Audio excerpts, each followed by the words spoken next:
Amber Theoharis likes to keep herself very busy. She has many different things she is working on. A little giggle from her, but look, she is adjunct professor at USC. She's an award-winning storyteller. She's got the Weight of Gold, which she was an executive producer for. It's an HBO program. She's also vice president of original programming for this Win Quick app that is gaining traction. You can hear her on Westwood One, obviously Fox, and we've seen her over the years on NFL Network. Oh, and by the way, she has 3 kids. So I mean, it's like I don't know how you do it, Amber. I'm Bryan Fenley, an anchor at Fox Sports Radio. And first of all, I really appreciate you doing this. And look, it's easy to laud you for all of your successes in talking about sports because your career is inspiring and it's transcendent. But I want to start with this first question here and ask about your successes in you on the sporting field. And I want to go back to 1996, Middletown High School Powder Puff football game. Where, by the way, I did some digging. I did some digging. Wow, you did some research. 2 touchdowns? How did you pull off the 2 touchdowns? What How was did your you know? go-to move? I don't even remember that. I mean, where are those stats listed? That is amazing that you even have that. I think I did 1996. Yeah, powder puff. Yeah. I mean, had I been a man, I think I would have been a really good football player. But that was our one chance to have fun as kids. And yeah, of course, like if it's going to be seniors versus juniors, the seniors have to kick the juniors' butt, right? Like, so I don't, as my agent says, I don't do anything half-assed. If I'm in, I'm in. So I'm going to score 2 touchdowns. If I'm playing in the game, I'm going to do it. So you just came back from Cleveland, where the NFL draft was held, and you were working with Westwood One, doing interviews with a lot of the preeminent draft picks. What did you come away from that experience in some of the key things that were said from players that captivated you based upon their journeys? I love that assignment because we're sitting up here working in the NFL for so many years and we forget what a dream it is. You almost take it for granted and what a dream it is for these young players. And so to be reminded every year of that one moment where they realize that forever they will be a person that was drafted to the National Football League, and to see the families, because right as soon as they came off the stage, I was the first interview they did after Melissa Stark on TV. So I was the first, so they were still jumping and the family. So it was great. And what I took away from that was, it's funny. Sometimes you do all the research you can, you listen to all the mock drafts, you try to learn as much listening to their high school coaches and their college coaches. You hear stuff about questionable character sometimes, and then you meet the kid, and they're young men, I should say, but you meet the young man, and it's completely different than what has been out there in the media. And I think 2 things I took away from that from the first round was, I really, really thought Micah Parsons, the linebacker out of Penn State, taken to the Dallas Cowboys. You'd heard a lot about his off the field issues, his immaturity, things like that. He was actually, when I looked back, I think he was my best interview. Wow. He had the most perspective, and I think he had grown the most since going through that. But he said something really interesting. He was like, if people are out there saying that in college they were perfect, then they're lying. And he's like, I had my son and I had to grow up. And I learned from those experiences. So to me, I was more impressed with somebody that's gone through that and made an effort to turn their life around, rather than somebody it's always been, easy for them. He was very realistic, and I think that's going to help him in the NFL. So sometimes that's what I take away. The guys that you think, you don't know. I saw a mature man. I didn't see the immaturity that everybody said in the media. What do you think, Amber, is your NFL draft moment for your career, when it was like, okay, I'm getting the recognition, I've put all this work in, and now I feel sort of like I've made it, if you will? I mean, I think every step you take along the journey, you think you've made it, right? So you reach a level that you never thought you would reach. I'm a kid out of Middletown, Maryland. I don't think anybody comes out of Middletown, Maryland.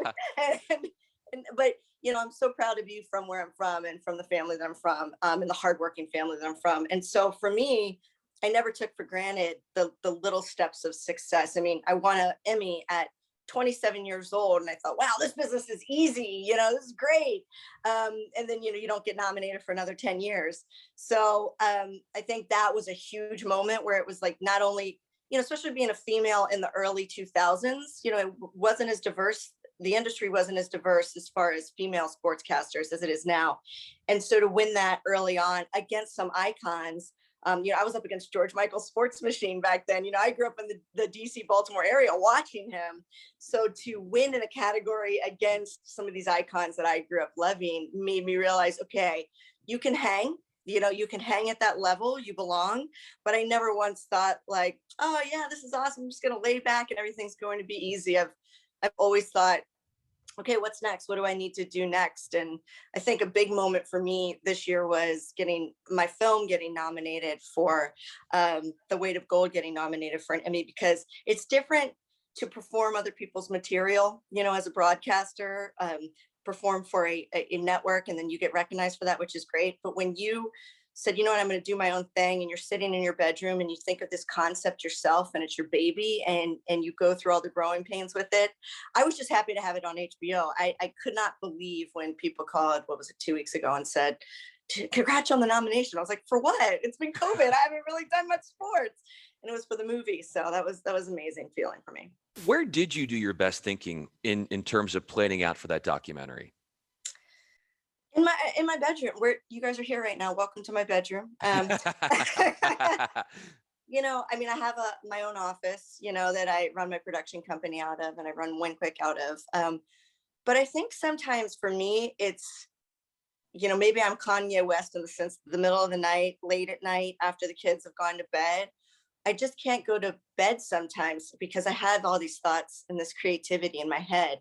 And that's where I think some of the best work that I've done happens, because I think it's when I'm just most true to myself and it's quiet and I can really listen to what's inside. And, I tell my students at USC, it's the stories you think about late at night. It's the stories that, kind of keep you up, and you're like, man, does anybody know about this? As a storyteller, you want to tell the stories that aren't being told. The Weight of Gold was that for me. It was, I've struggled with mental health issues in my life, especially postpartum after all of my children. And to see a mammoth like Michael Phelps have the courage to come out and talk about his struggles with mental health, it was really a mission, a crusade, and a sense of purpose to make sure that film saw the light of day, and it did. And I hope we helped some people. Yeah, I'm really excited to see, as more and more people see this, how much of a great opportunity this was for you to showcase your array of different talents and how creative you are. I wanted to touch on your daughter Dylan, and how hard it was to bring her in this world, and how it took so much inner strength from her, from you and your family, and just the amount of work that it took to bring her into this world. As you know, there was a whole lot of struggles that came with that. Yeah, I get emotional still thinking about it. She's 10 now and she's healthy and wonderful, but we went through a lot with Dylan. I was going to September call-ups for the Orioles, the Baltimore Orioles. I was going to Camden Yards to interview the new players coming up from the minors, full eyelashes, makeup, ready to go on TV. And I went into labor at 23 weeks. For people that don't know, a full pregnancy is 40 weeks. So it was way, way early, barely, really not even on the cusp. I mean, some babies have lived younger than that, but really not a chance if she was going to come out that day. And so, with the grace of God, with my family, we had a lot of support. I laid in a hospital bed for 5 weeks in labor the whole time, really trying to hold her in, and the medications would stop the labor. And then, we went through this dance, and I laid in a bed with my feet in the air without moving, without going to the bathroom on my own, without anything. Literally had to stay in the bed and could not move for 5 weeks straight. So talk about a physically mental. I mean, I hope I never have to go through something like that again. I was tested very young in my marriage, my first experience with motherhood. I had no idea.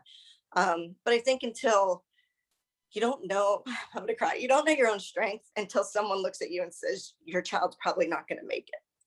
That's it's probably one of the worst things that can happen. And even somebody that doesn't consider themselves strong, you find a strength somehow, because you have to hold on to hope. And so when they said that, they gave me a percentage. They said she'll have about a 30% chance of living. And if she lives, she won't have a good quality of life, a high functioning quality of life. And I don't know where it came from. But I just looked at the doctor and I said, that's a statistic. You don't know me and you don't know my daughter. So I take that lesson I learned from that, and I try to teach younger people that, or any of my friends, you might be not diagnosed with a disease, something might happen, and somebody gives you a statistic. That's the average of what typically happens in that situation. But there's no amount of science or mathematics that can quantify will. Yes. They can quantify will. They can quantify, your spiritual beliefs, all the intangibles that go into maybe coming through a situation like that. And they didn't know my daughter, and she came out at 2 pounds, and she fought and she fought and she fought. And, it was a tough couple, first year especially. And, but now she's everything they said she wouldn't be. They said she wouldn't be strong. She wouldn't be an athlete. She's big for her age. She loves sports. So I think children are here to teach us. And she taught me so much, before she was even born. And she, I watch her sleep at night, and I just thank God that she's here. She taught me a lot. I like what you said about the whole stats. When I was a kid, my dad got diagnosed with cancer, and it was within a year or two that the doctor said he's not going to make it. Now he lasted 5 years, so he was able to prolong his experience, and wasn't able to be there for like my sister's wedding or all these things that we had dreamed about him being at. But at least he was able to be there longer than, like you said, what the doctor said. It wasn't a statistic. He didn't fall into that range. Yeah, and like you said, you can't judge the will, you can't judge the determination and the love. I think that these are things that you can't quantify. What other instances in your life, Amber, in how you've had to display that strength? You talked about, helping Dylan get into this life, and now that she's healthy, where are other moments where you've really had to dig deep? Because you certainly have some really hard-nosed inner strength where you've had to utilize that in other instances of your life.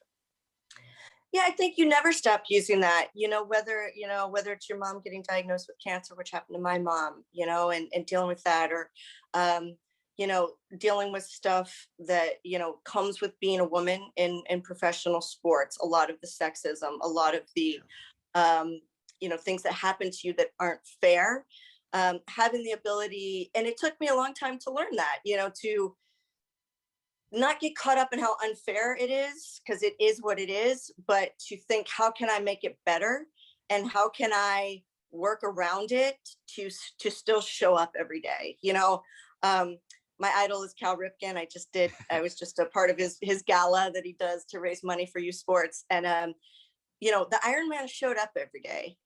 And no matter what happened, he showed. And so that's kind of what I want to preach to younger women is, they want you to quit.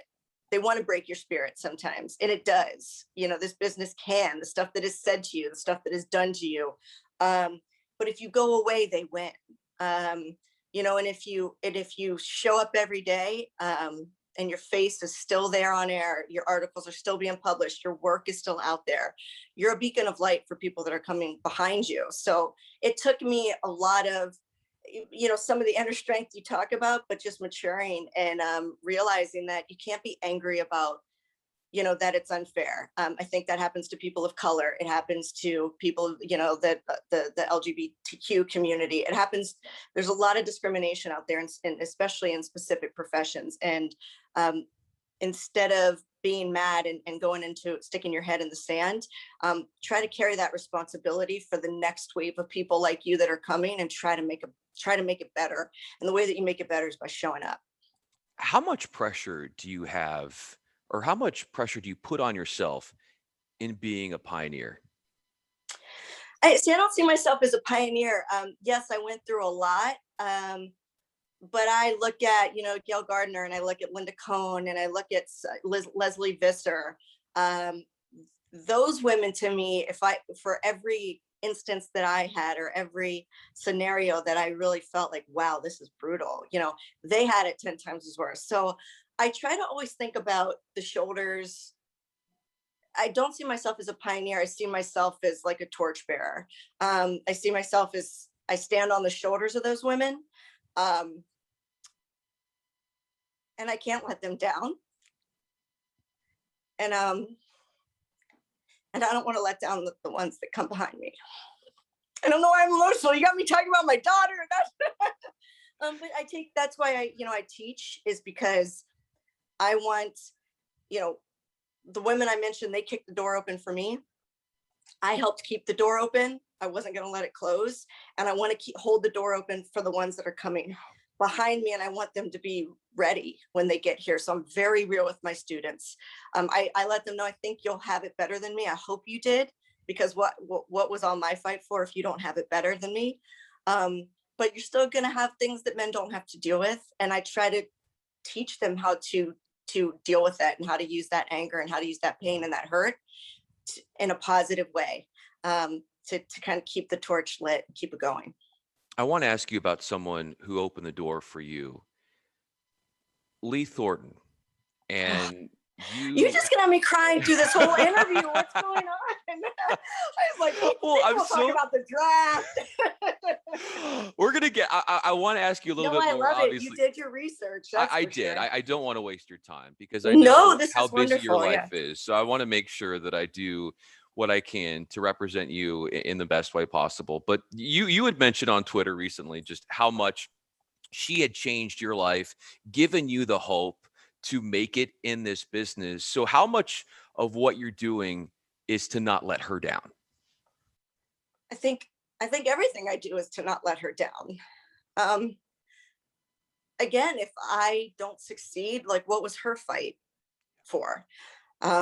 She was one of the first African American women, not just women, but African American women, to cover the White House as a journalist. I can't even imagine what she went through. And for people at home that don't know, she was Dr. Lee Thornton, one of the first African American female journalists that went on to be a professor at the University of Maryland. And that's how she became my mentor in journalism. But I, I do what I do. I think I teach because of her, because I said to her one day, I said, how can I repay you? Like, I just feel like you've given me and given. And she said, just one day, just give it to someone else. And she's not with us anymore. But she was one of the first people to like make me believe that I could write. She really, said, you can do this. If you work really hard, you can do it. And that was, I didn't know I had that talent. You almost have to have somebody say that. So I make a point to my students now to really point out specific talents that I see. And I want them to leave my class saying, wow, I can do this. I know I can, because Amber said I could. And also, I think she taught me how to be realistic.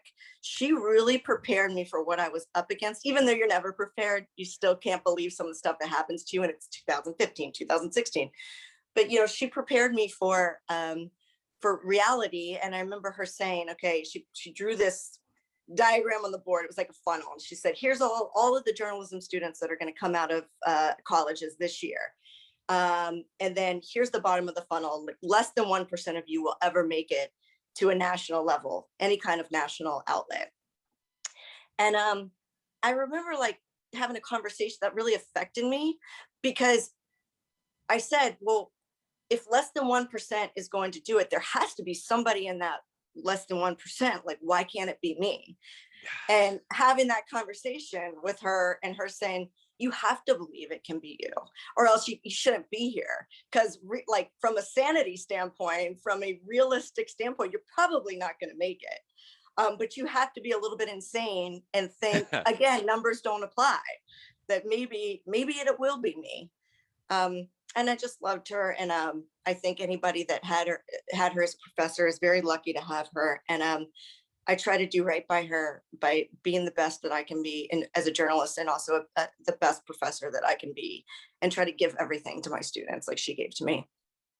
Amber Theoharis is with us. I'm Bryan Fenley. Such powerful words from Amber. You certainly were lucky to have her in your life, and you were lucky to have your grandfather in your life. I saw how you had given a little tribute to him in terms of just his courageous acts during World War II. And I would love to discuss with you sort of what you take from those experiences as far as building up your own strength and the characteristics that he exuded that you try to carry with yourself.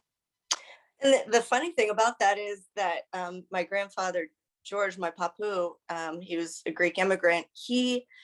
I never knew him. He actually died before I was born. I thought you were mentioning my other grandfather, but my dad's dad did fight in World War II. And what I've taken from him is tremendous. That's been passed down as the immigrant experience in America.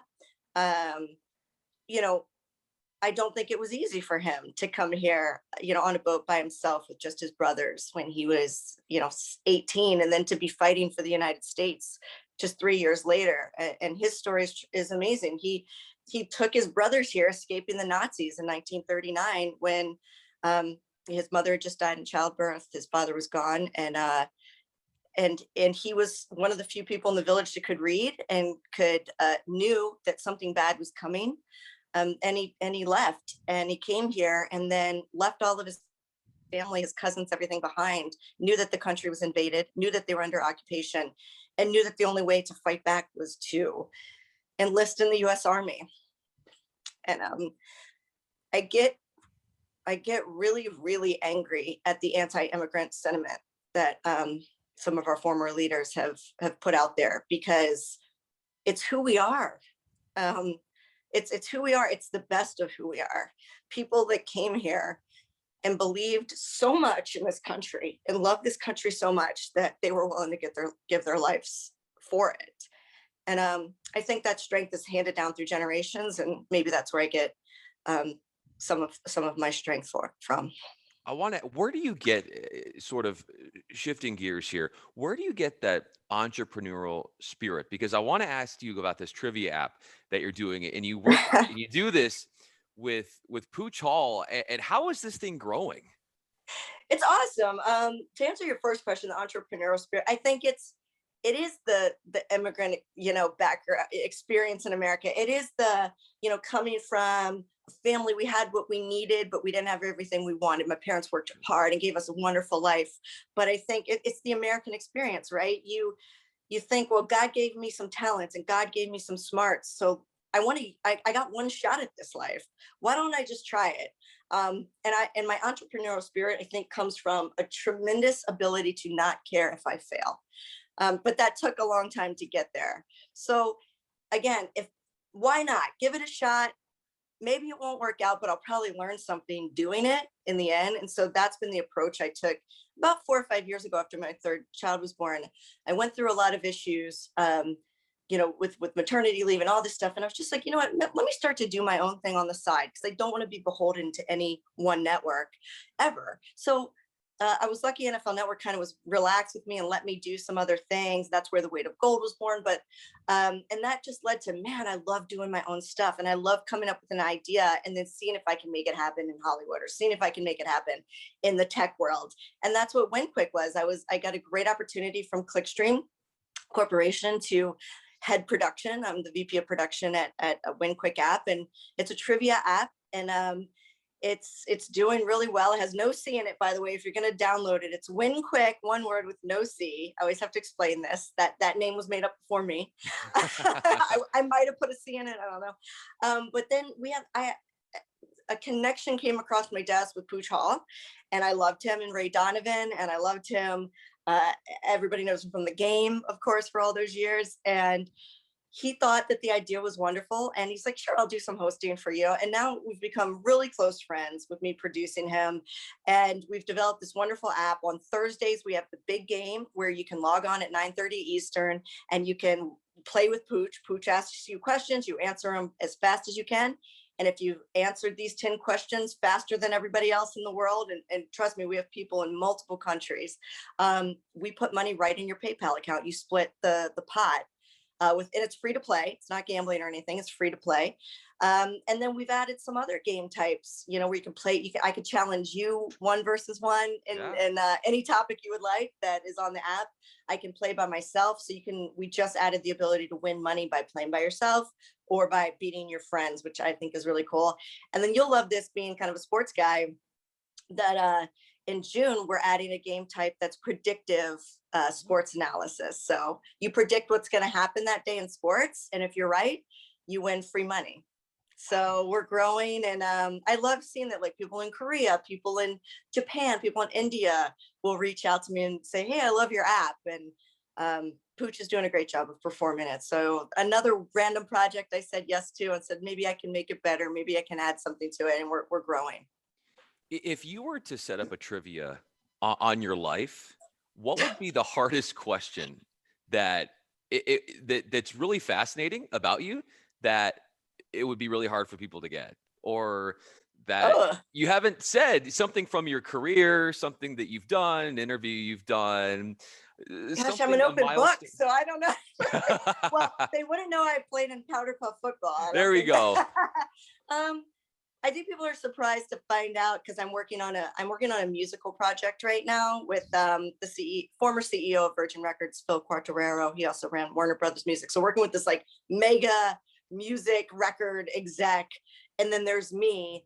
I think people would be surprised to know that I can read and write music. I grew up playing music. I was in a dance company, so that was all a big part of my life. But sports just took over as I got a little bit older. But it's kind of cool to pull that out of my childhood, that talent that I never developed a lot, and be able to kind of hang with some big dogs to do some really a really cool project coming up here. Well, first of all, Aaron or Amber, you are, a big shot. So to say you're hanging out with them, it's like hanging out with yourself.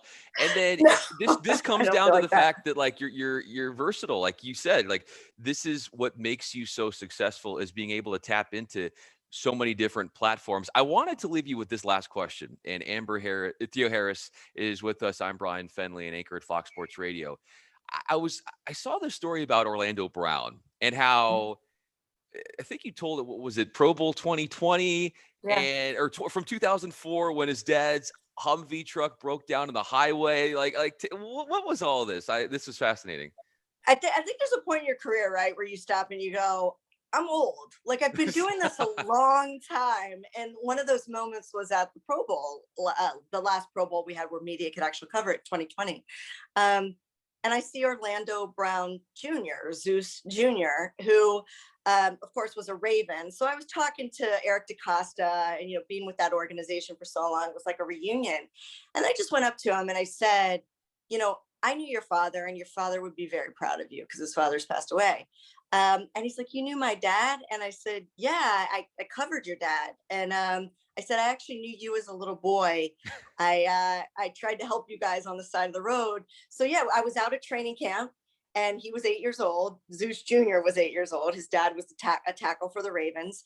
And it's a long drive from where training camp is back to Baltimore City. So everybody kind of goes that way. And on the side of the road, you can't miss it. It's a huge Humvee that Orlando Brown Sr. had. And him and his kids were sitting outside of it, and it was broken down. I'm like a broke, journalist just starting out. And I had a Chevy Cavalier, a two-door Chevy Cavalier. If you remember those cars, they were tiny.